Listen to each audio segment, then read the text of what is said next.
Guys, in today's video, I am going to show you how to find your Shopify store URL with just quick and easy steps. Let's get started. So, some of us want to share our store in Instagram bio, Facebook posts, emails, or send directly to customers and friends. So let's find your Shopify store URL.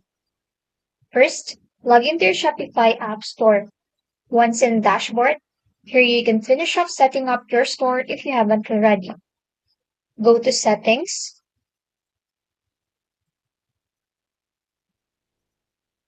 then scroll down and look for domain.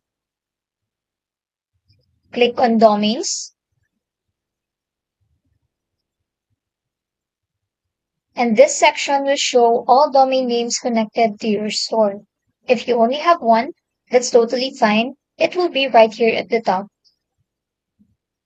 Scroll down and you will find your URL right here.